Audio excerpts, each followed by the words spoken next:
bueno es alabarte, oh Jehová, bueno es alabarte, oh Jehová, y cantar salmos a tu nombre, oh Altísimo, anunciar por la mañana tu misericordia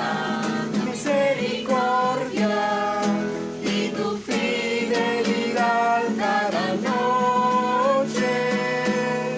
Bueno es alabarte, oh Jehová, bueno es alabarte, oh Jehová. Salmos a tu nombre, oh Altísimo.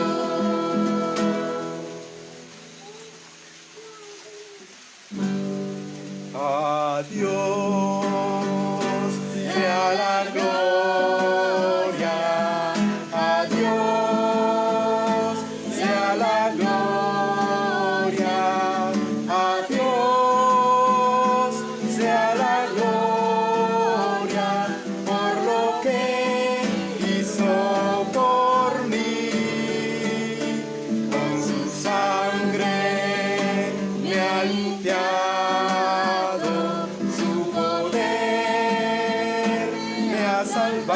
Salvado, a Dios sea la gloria por lo que hizo por mí. Quiero vivir, Señor, rendido siempre solo a ti, pongo a tus pies lo que soy, porque diste todo, Señor, por mí. Con su sangre me ha limpiado, su poder me ha salvado.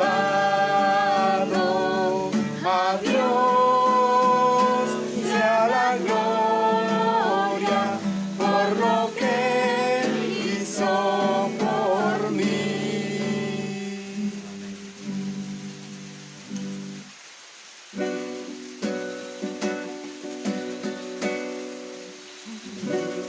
Canta aleluya al Señor. Canta aleluya al Señor. Canta aleluya, canta aleluya, canta aleluya al Señor. Cántale a Dios de corazón. Cántale a Dios de corazón. Canta aleluya, canta aleluya, cántale a Dios de corazón. Ya Cristo obró la redención. Ya Cristo obró la redención. Canta aleluya, canta aleluya, ya Cristo obró la redención. Venció la muerte con Señor. Venció la muerte el Señor. Canta aleluya, canta aleluya, venció la muerte el Señor. Cristo Jesús nos llevará. Cristo Jesús nos llevará. Canta aleluya, canta aleluya, Cristo Jesús nos llevará.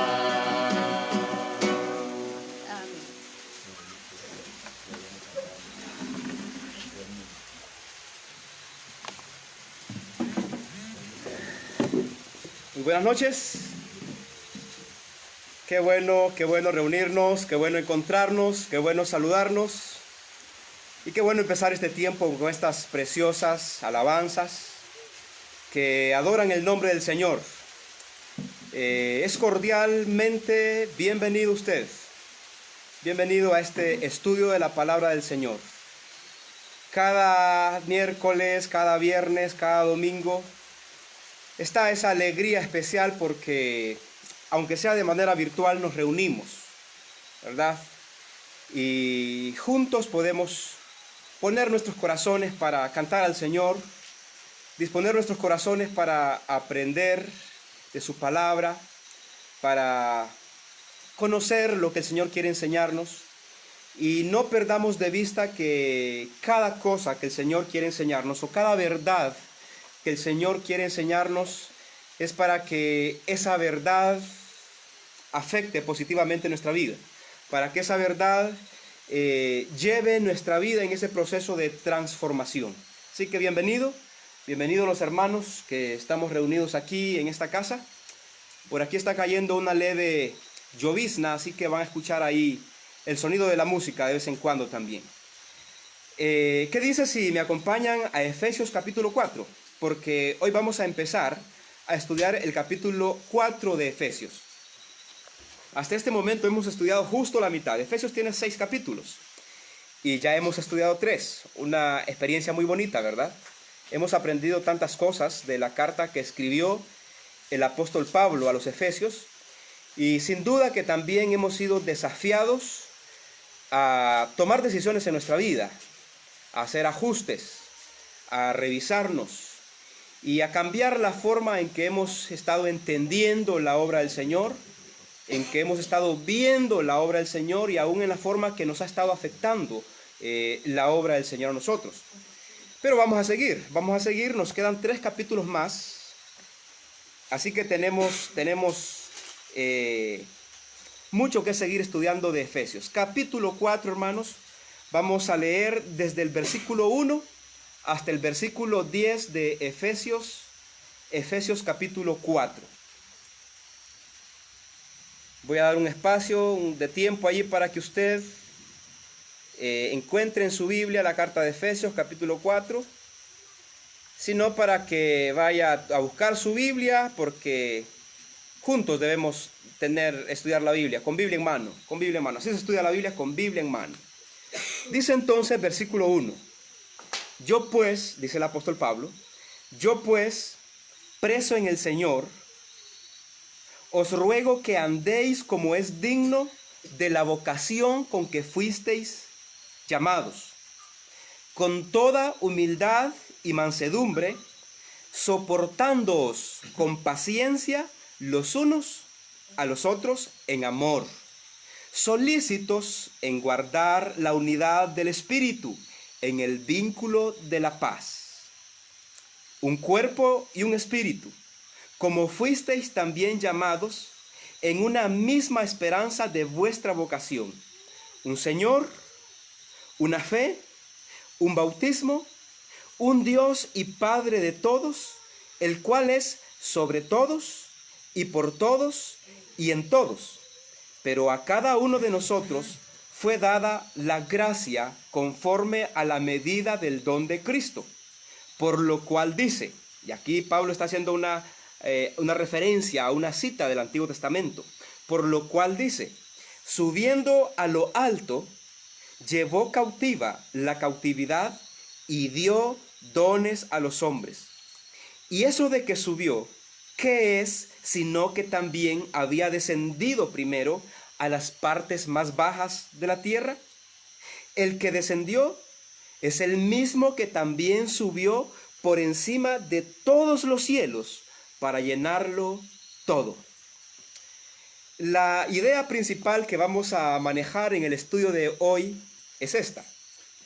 Dios pide que guardemos la unidad en la iglesia a pesar de la diversidad que Él ha puesto en ella. Vamos a hablar entonces de la unidad de la iglesia y de la diversidad. Son pareciera dos dos términos bastante contrarios, pero ya vamos a ver de qué se trata esto. La unidad de la iglesia y la diversidad que Dios ha puesto en ellas.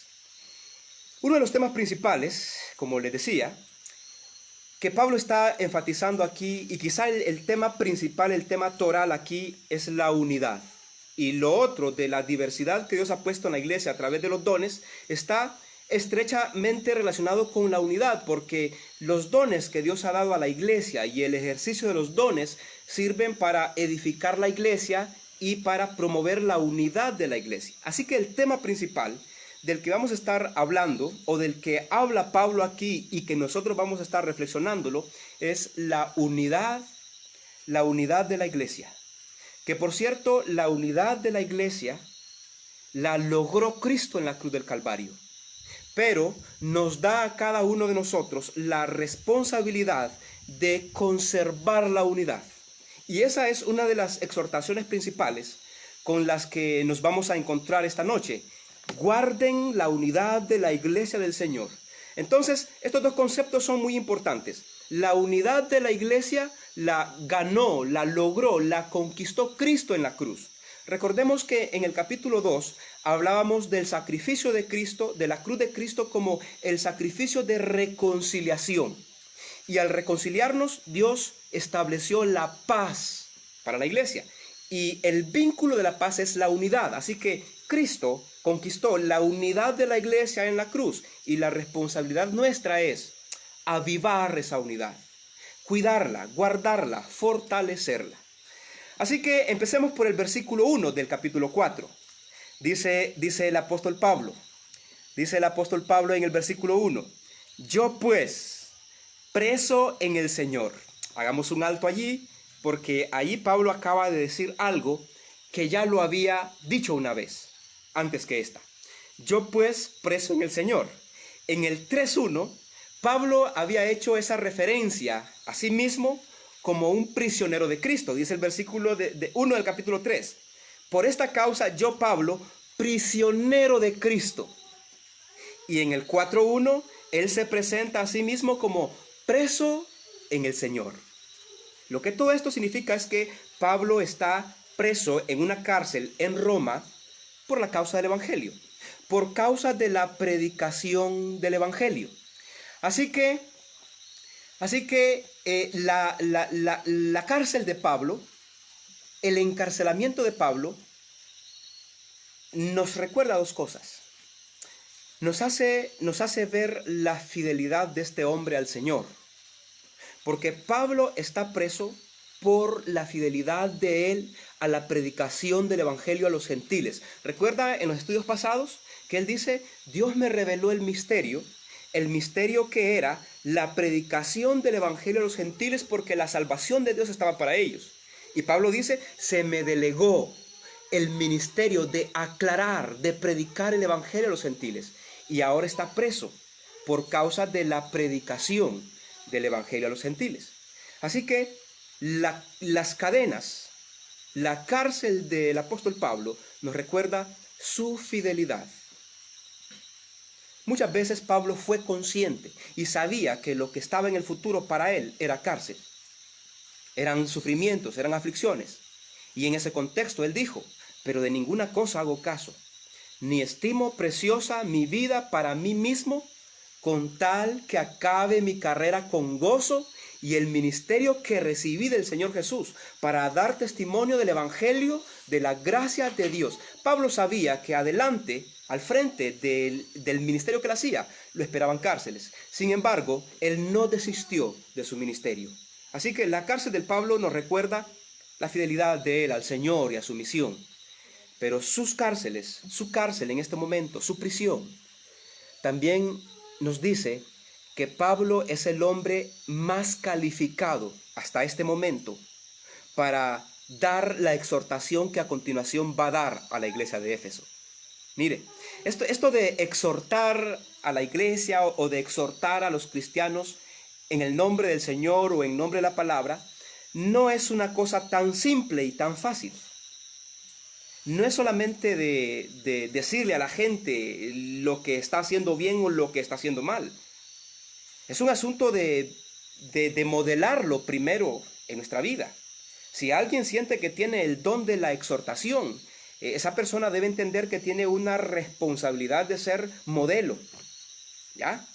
Y Pablo es un hombre que muchas veces va a exhortar a la iglesia de Éfeso, pero cuando vemos las prisiones de Pablo y cuando vemos la fidelidad de él a Dios, usted dice, Pablo es el hombre más calificado para exhortar a la iglesia de Éfeso y a cualquier otra iglesia.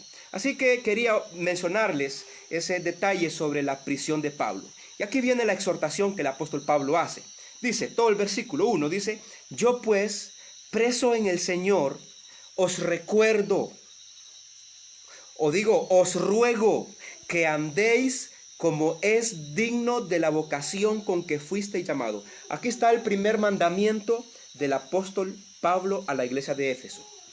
Y es un mandamiento para la iglesia del Señor de hoy en día. Mire cómo dice, os ruego que andéis dignos, que andéis como es digno de la vocación con que fuisteis llamados. El Señor ha hecho un llamado a la iglesia de Éfeso. Y en el capítulo 1, nosotros estuvimos estudiando las bendiciones espirituales que Dios dio a la iglesia de Éfeso y a todos los creyentes en Jesucristo a través de Cristo. ¿Recuerdan eso? Y una de las bendiciones que el Señor dio a la iglesia de Éfeso fue el ser adoptados hijos suyos. ¿Recuerda ese momento en el que el Señor cambió esa condición legal de la gente de Éfeso? Antes ellos eran hijos quizá de Satanás. Pero cuando el Señor los llamó, entonces cambió su estatus y los hizo sus hijos. Lo que eso significa es que Dios tomó a los de Éfeso y los insertó en su familia. Ahora, la iglesia de Éfeso y todos los que creemos en Jesucristo somos parte de la familia del Señor. A esa vocación el Señor nos ha llamado, a su familia. Nos ha llamado a su familia. Ese es el privilegio. Repito, el privilegio es que Dios nos llamó a su familia.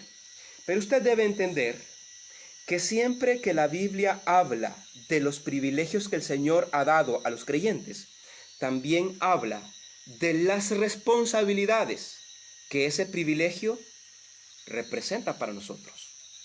Entonces lo que Pablo está diciendo aquí es, bueno, ustedes gozan ahora mismo del privilegio de formar parte de la familia del Señor.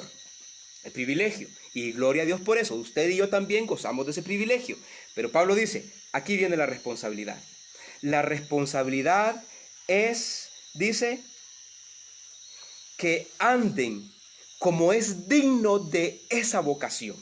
Que anden como es digno de esa responsabilidad que se les ha asignado.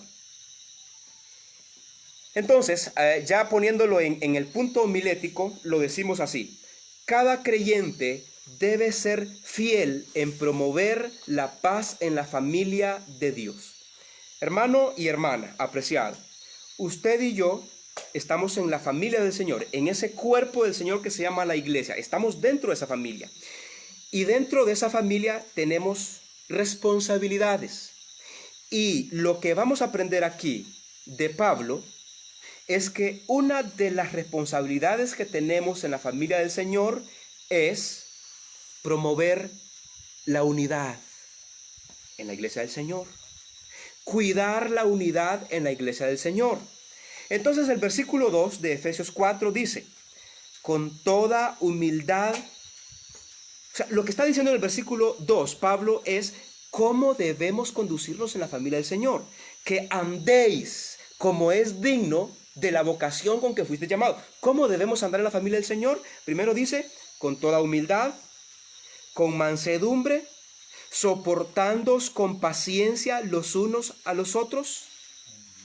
Entonces, la exhortación de Pablo es para que cada uno de nosotros seamos fieles en promover la paz, la unidad en la familia del Señor. O sea, ninguno de nosotros debe causar división en la iglesia, según lo que Pablo está diciendo. ninguno de nosotros está facultado para generar conflicto en la iglesia, para generar crisis en la iglesia, para generar disensiones, pleitos. Ninguno. La única responsabilidad y el gran deber que tenemos es promover la paz, promover la unidad. Y Pablo está diciendo que hay tres elementos, tres virtudes que son el fruto del Espíritu Santo que ayudan para que nosotros podamos promover la unidad en la iglesia. El primer elemento de ellos es la humildad.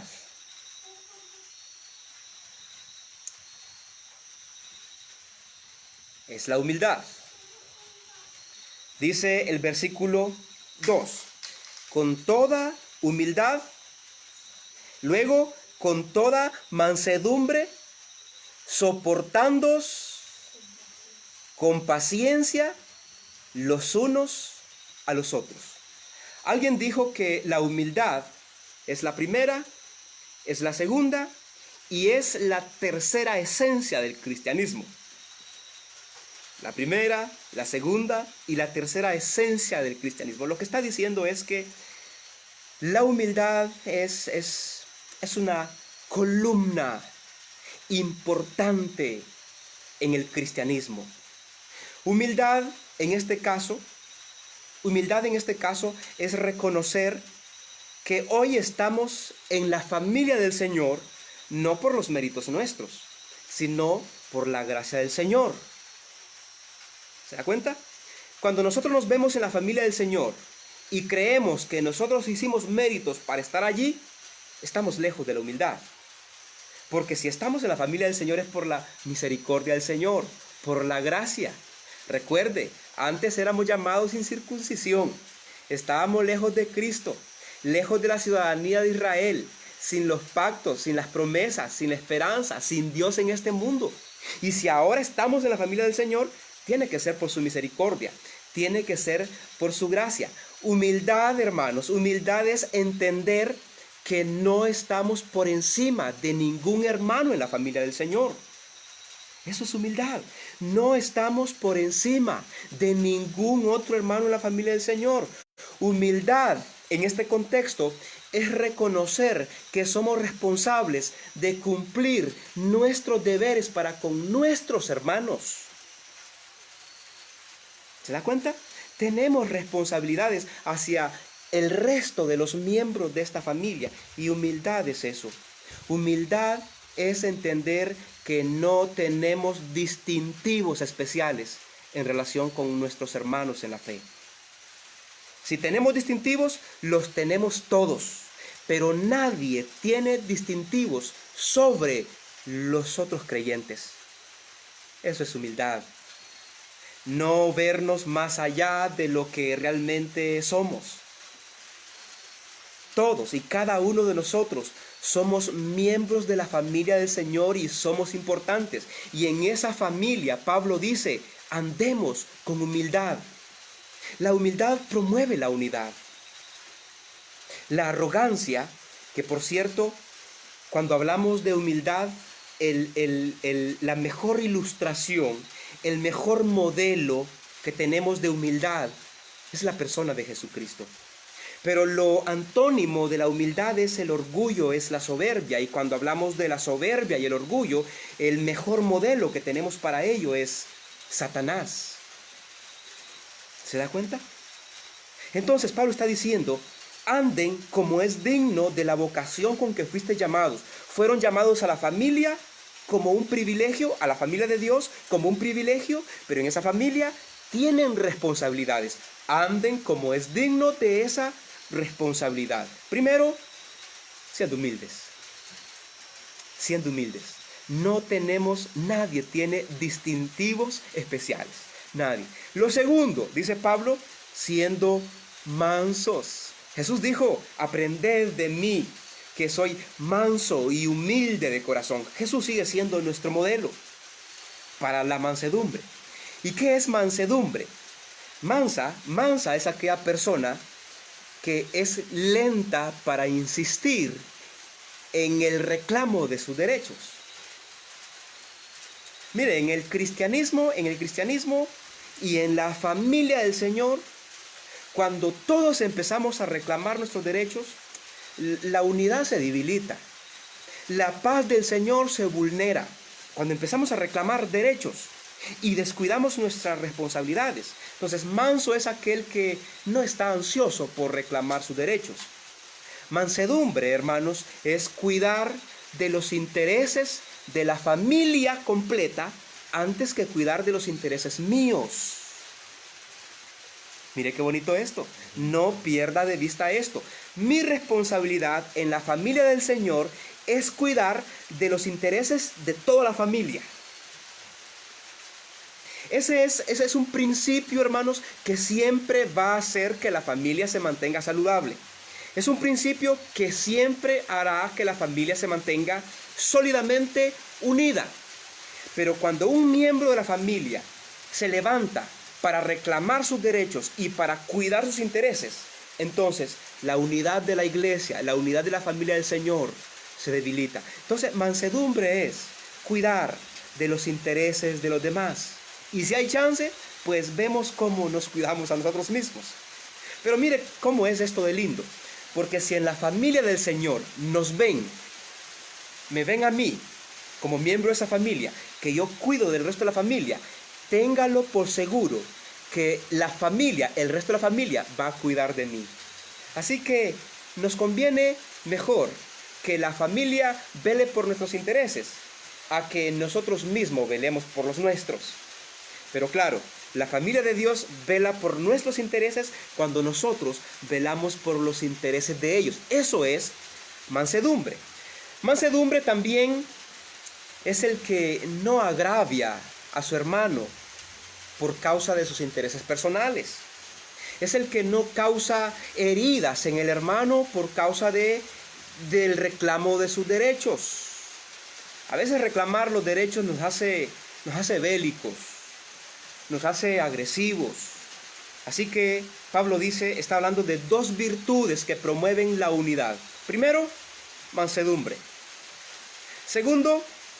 Primero, humildad, ¿ya? Primero, humildad. Segundo, mansedumbre. Hay una tercera característica una tercera virtud importante, muy valiosa, que promueve la unidad en la iglesia.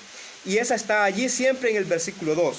Dice la otra parte: soportándoos con paciencia los unos a los otros.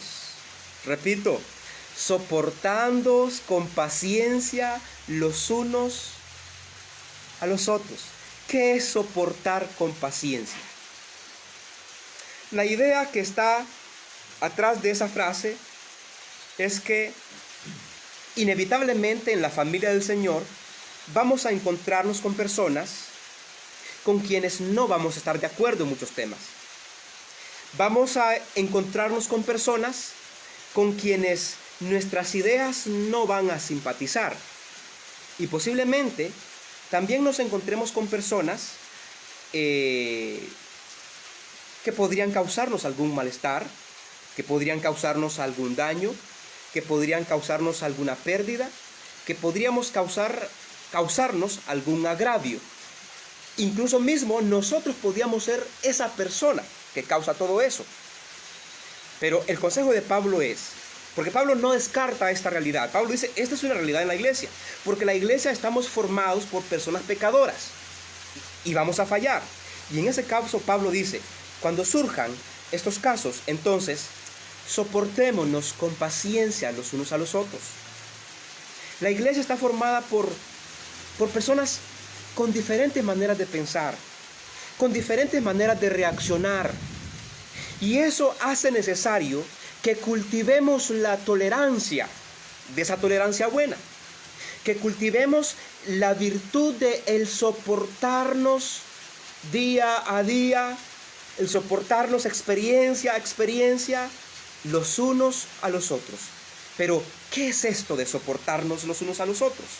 ¿Qué es esto de soportarnos con paciencia? Algunas ideas de lo que esto es. Soportarnos con paciencia es no pagar mal por mal. Eso es soportar con paciencia.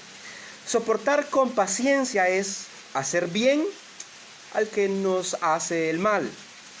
Soportar con paciencia es no medir a las personas con la misma medida que ellos nos miden a nosotros.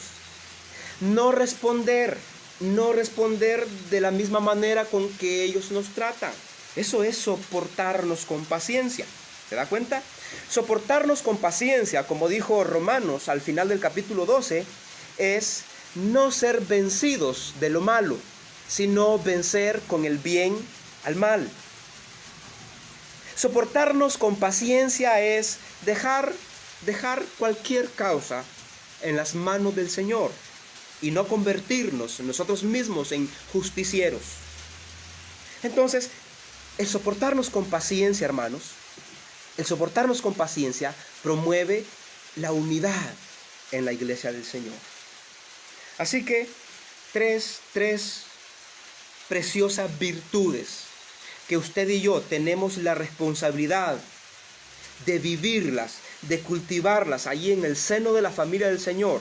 Humildad, mansedumbre, tolerancia, soportarnos los unos a los otros. Y la última parte dice, en amor, en amor.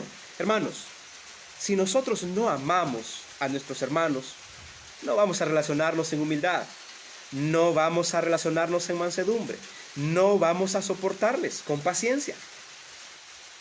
En amor, es en amor que se soporta. Así que tenemos esa responsabilidad, hermanos, de guardar la unidad. A ver si usted está de acuerdo conmigo, pero pienso que el quebrantar la unidad en la iglesia del Señor es un pecado espantoso, es un pecado horrible. ¿Piensa usted lo mismo? Yo sí lo pienso. Yo creo que sí. Es un pecado horroroso. Llevar la semilla de la división a la iglesia. La semilla de la contienda. La semilla de la amargura, de las rivalidades. Es un pecado horrible. ¿Sabe por qué? ¿Sabe por qué? Porque la paz y la unidad que hay en la iglesia no la hicimos nosotros, no la creamos nosotros. La unidad y la paz de la iglesia la hizo Jesús, la creó Jesús. Jesús puso en la genética de su familia la paz y la unidad. Lo que nosotros tenemos que hacer es guardar, promover, cultivar, incentivar, vigilar para que cada día a día la unidad sea más fuerte en la iglesia del Señor. Y quiero expresar esto con mucho dolor. Ay de aquel creyente que se atreva a fragmentar, a despedazar la unidad de la iglesia del Señor. Ese creyente o esa persona no va a tener una cuenta pendiente con un pastor, no va a tener que rendir cuenta a los ancianos, no va a tener una cuenta pendiente con una congregación a la que él mismo hirió. Esa persona va a tener que rendir cuentas, a Jesucristo, al Cordero de Dios, que ofreció su cuerpo, que ofreció su vida en la cruz del Calvario y que experimentó el dolor de nuestra paz, que experimentó el dolor de nuestra unidad.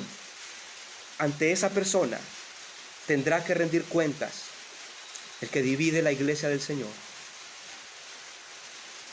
Hermanos, no nos está permitido llevar la semilla de la división a la iglesia. No nos está permitido llevar la discordia, crisis a la iglesia.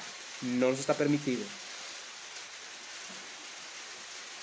Si usted siente que algunas acciones suyas, que algunas actitudes suyas que algunas decisiones que usted ha tomado ha herido a algún miembro de la iglesia o a algunos miembros de la iglesia, usted está a buen tiempo para que le diga: Señor, perdóneme.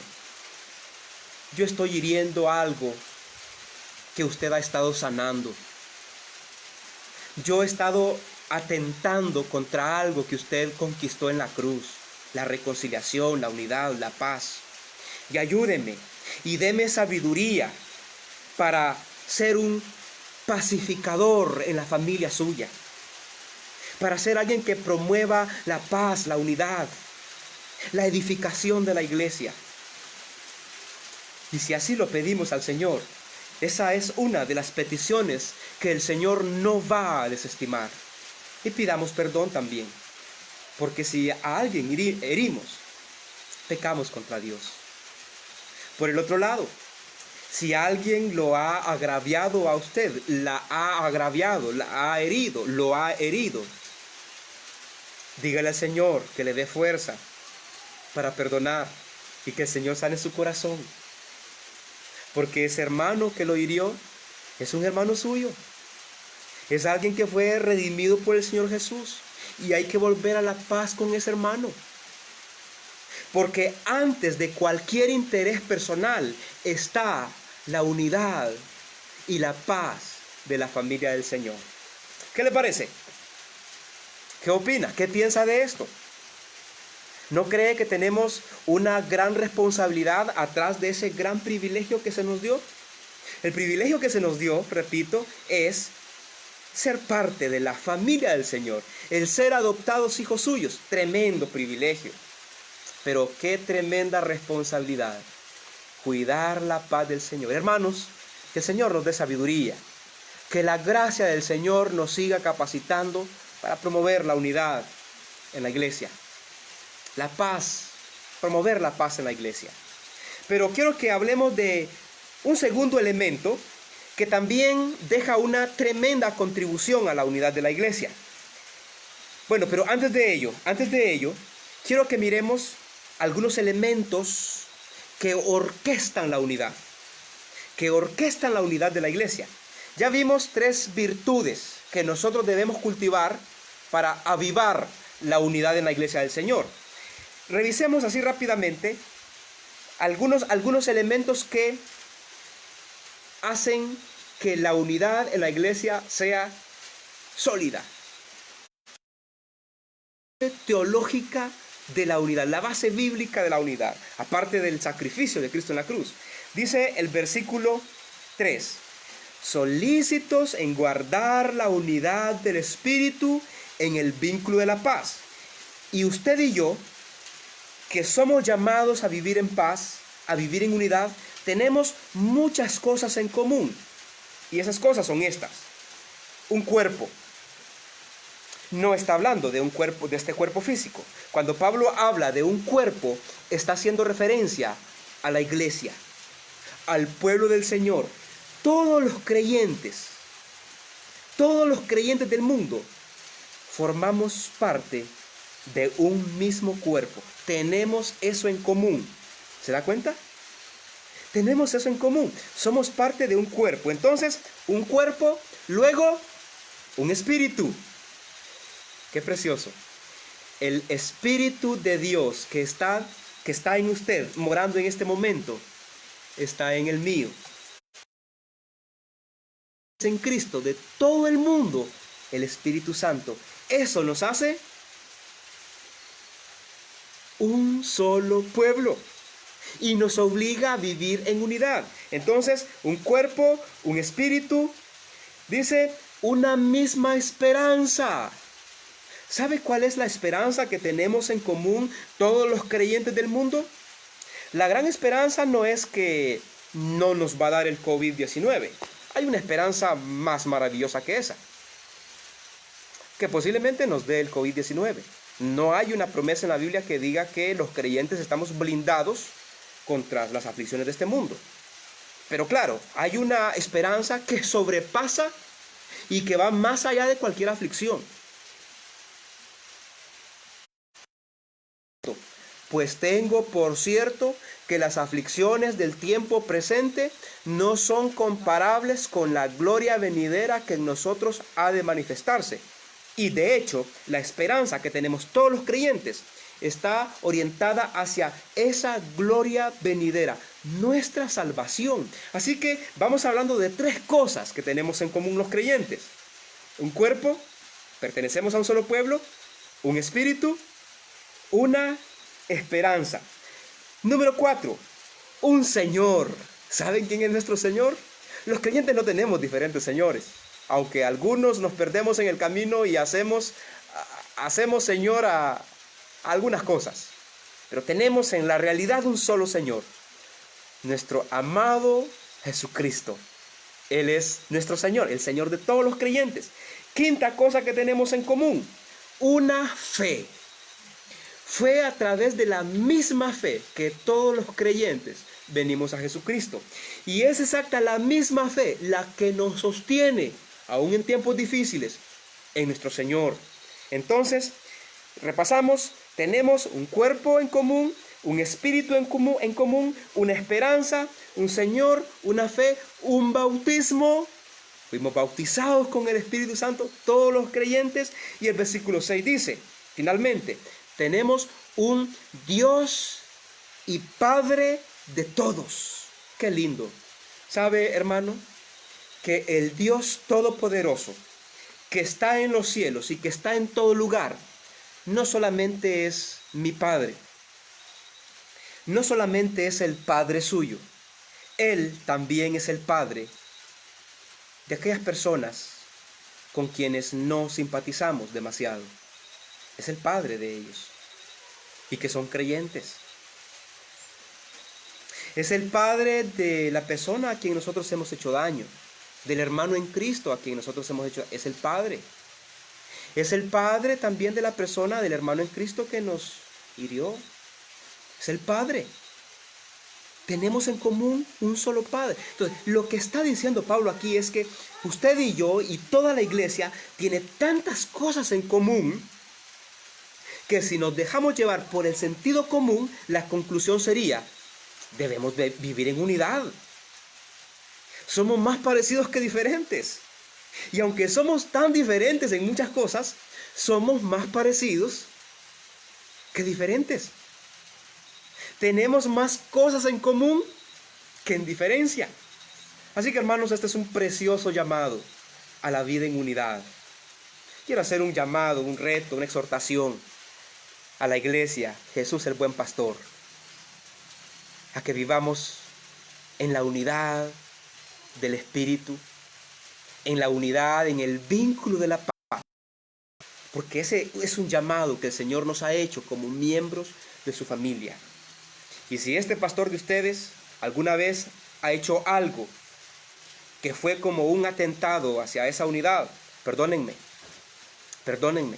Y quiero hacer cualquier esfuerzo bueno para avivar la unidad en la iglesia del Señor.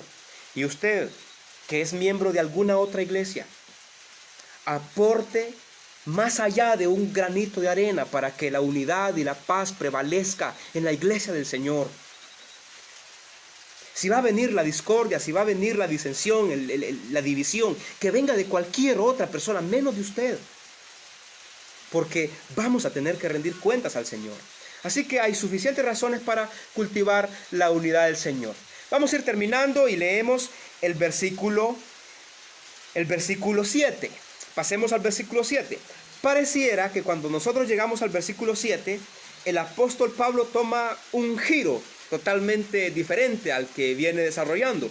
Pero no, Pablo sigue la secuencia, sigue manejando la misma idea.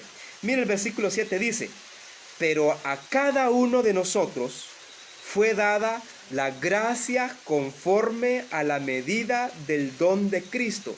Bueno, usted dice, sí, Pablo le ha dado un giro al tema, porque del 6 para arriba, Pablo está hablando de la unidad, de la paz, de la base teológica de esa unidad y de la paz, pero del 7 en adelante está hablando empieza a introducir el tema de los dones espirituales. A simple vista pareciera que sí es un tema diferente, pero no. Pablo va a hablar a partir del versículo 7 de los dones espirituales, pero va a referirse a ellos como una preciosa herramienta que el Señor da a la iglesia para que la unidad de la iglesia siga siendo edificada. ¿Sabe algo, mi hermano? Uno de los profundos deseos en el corazón de Dios, que lo podemos observar a través de la palabra, es que la iglesia viva en unidad. Una iglesia que no vive en unidad no puede reflejar la gloria de Dios al mundo. Y Dios quiere que el mundo conozca su gloria a través de la iglesia. Pero una iglesia que no está viviendo en unidad no refleja la gloria de Dios. Así que Dios tiene mucho interés en que su iglesia viva unida y que su gloria sea reflejada al mundo. Y para avivar la unidad también el Señor ha dado dones espirituales. Y eso es lo que está diciendo Pablo a continuación entonces, que Dios ha puesto diversidad en la iglesia. Ya vimos en la primera parte, Dios puso unidad, pero en esa unidad pone diversidad. Y esa diversidad, primero la hacemos cada uno de nosotros. ¿Cuán diferentes somos los unos de los otros en la iglesia, verdad? Muy diferentes. Pero también la diversidad está en los dones que el Señor nos ha dado. En los dones. Mire que dice entonces, pero a cada uno de nosotros le fue dada la gracia de Dios por medio de Cristo, conforme a la medida del don de Cristo. Cuando Pablo habla de gracia aquí, está refiriéndose a los dones espirituales. Y lo primero que dice Pablo es, a cada miembro de la familia del Señor, Dios le ha dado dones espirituales. Y los dones espirituales son capacidades o habilidades, destrezas sobrenaturales que Dios acá ha dado a su iglesia para la edificación. ¿Ya? Porque nosotros tenemos destrezas naturales, habilidades naturales, nacimos con esas habilidades o las aprendimos en el camino. Pero cuando hablamos de los dones, estamos hablando de capacidades, de destrezas y de habilidades sobrenaturales que Dios nos las dio en el momento que creímos. Entonces el primer elemento dice, a cada creyente se le dio un don. O cada creyente fue dotado, porque don significa eso, ser dotado, ser dotado de alguna facultad, de alguna capacidad sobrenatural que viene de Dios. Cada creyente fue facultado. No hay creyente que diga, no tengo un don.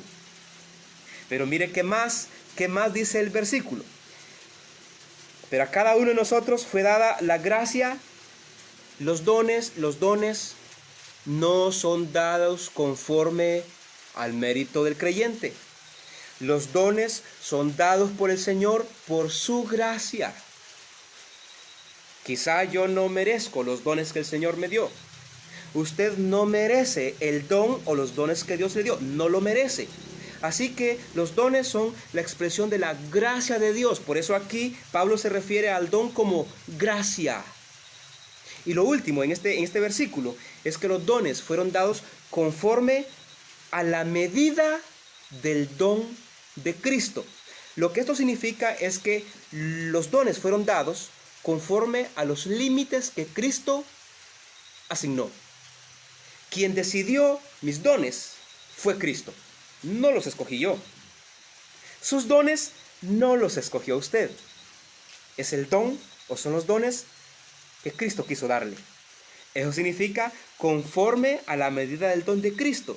Pero lo otro que significa es que Cristo decidió, primero, cuáles dones y segundo, cuántos. Pero por lo menos tenga la seguridad de que usted recibió un don del Señor Jesucristo. Por lo menos. Él quiso que así fuera. Y si usted recibió más de un don, también Él quiso que así fuera. Pero no perdamos de vista que los dones espirituales fueron dados por el Señor para la edificación de la iglesia, para cuidar los intereses de la iglesia, para la unidad y la paz de la iglesia. Terminemos leyendo el versículo 8. Por lo cual dice Pablo, subiendo a lo alto, llevó cautiva la cautividad y dio dones a los hombres. Pablo está en este versículo 8 haciendo una cita, no literal, pero sí tomada del Salmo 68:18. El Salmo 68:18 reza algo parecido a lo que dice el versículo 8 aquí. Subiendo a lo alto, llevó cautiva la cautividad y dio dones a los pobres. Cuando uno lee el Salmo 68:18, nos vamos a dar cuenta que el Salmo está describiendo a Jehová, a Dios, descendiendo a la tierra a pelear contra sus enemigos. Y en esa pelea contra sus enemigos, el Dios Todopoderoso obtiene la victoria. Pero también le describe, ese salmo describe a Dios ascendiendo nuevo al cielo con todo el botín, con toda la riqueza que conquistó. Entonces Pablo toma ese versículo y lo aplica a la persona de Jesucristo. Es eso lo que está haciendo, aplicándolo a la persona de Jesucristo. Dice, subiendo a lo alto, llevó cautiva la cautividad y dio dones a los hombres.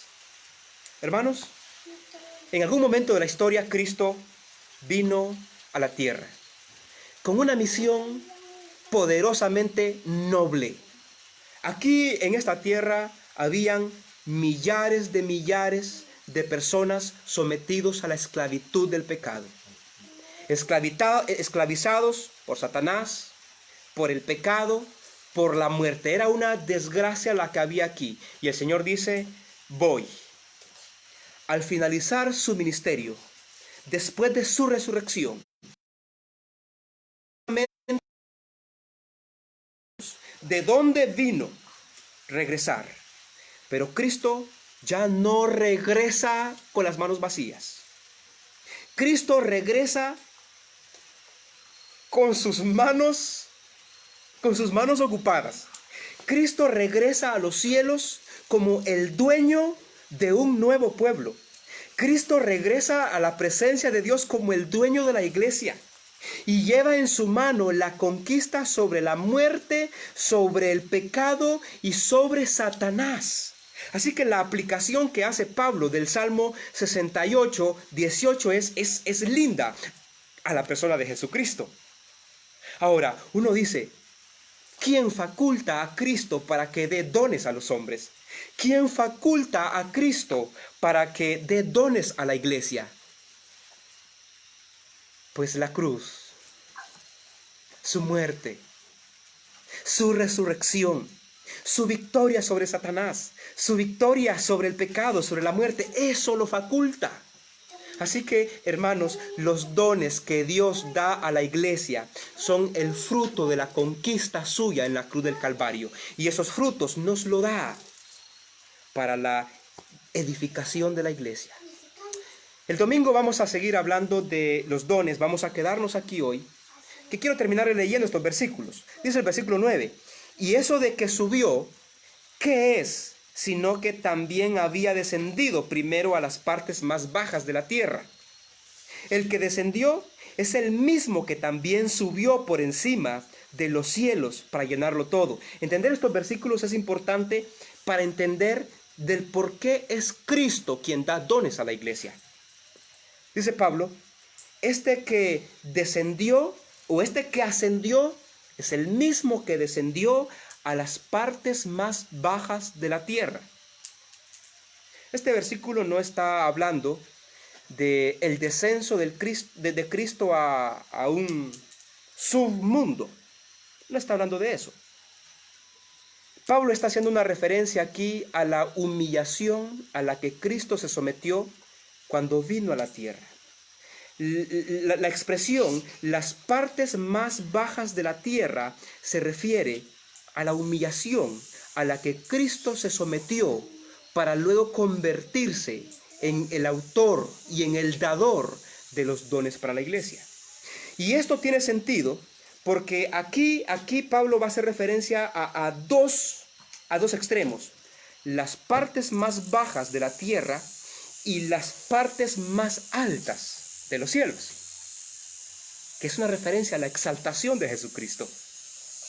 Pablo dice, el que descendió a las partes más bajas de la tierra en su humillación, es el mismo que descendió a las partes más altas de los cielos en su exaltación. Por eso dice el 10, el que descendió es el mismo que también subió por encima de todos los cielos para llenarlo todo.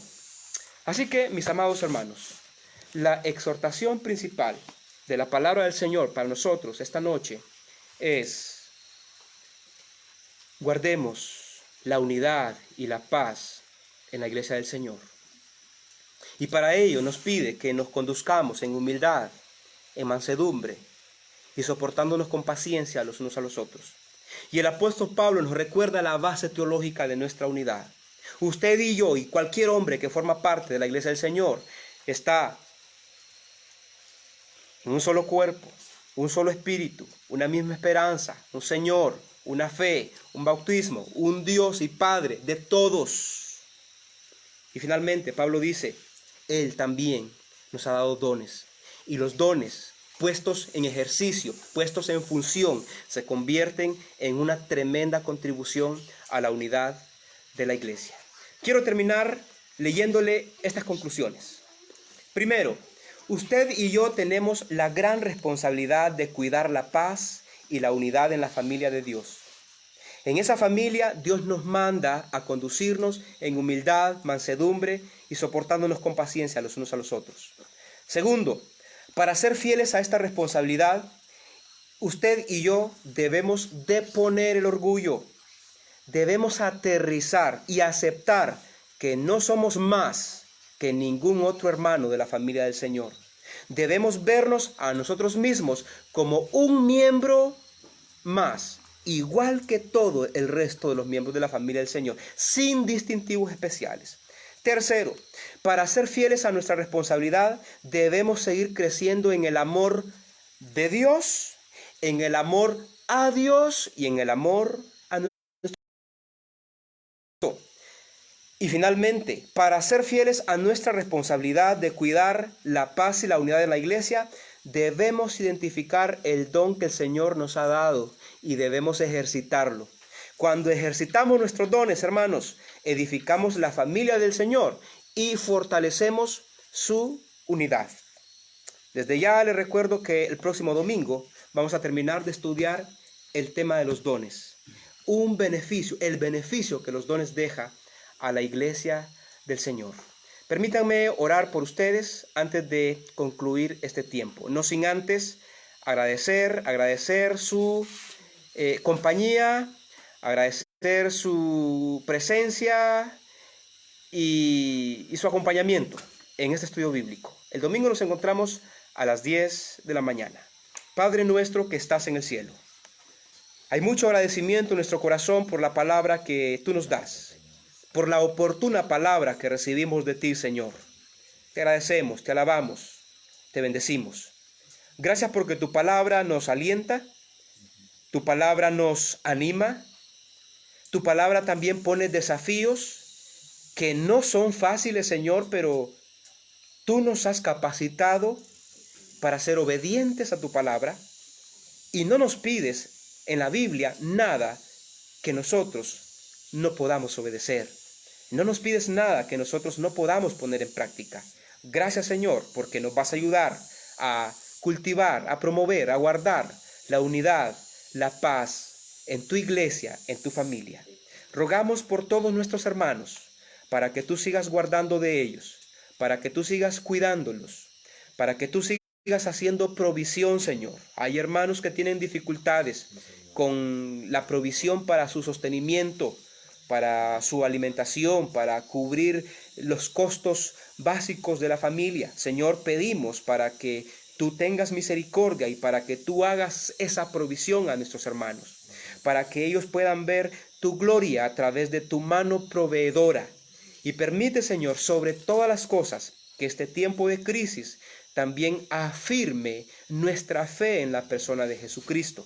Y que después de este tiempo de crisis no volvamos a ser los mismos que antes, Señor, sino que nuestras vidas estén comprometidas en el amor, en el servicio y en la obediencia a ti, Señor. Gracias. En el nombre de Cristo Jesús. Amén y amén. Mis amados hermanos, que el Señor les bendiga. Pasen buenas noches. Mantengámonos siempre orando los unos por los otros. Cuando podamos llamar allí a algún hermano para animarle, para orar por él, para compartirle algún versículo de la palabra del Señor o para preguntarle cómo está, no dudemos en hacerlo. Eso también fomenta la unidad en la iglesia del Señor. Hasta luego, que el Señor les bendiga. Muchas gracias.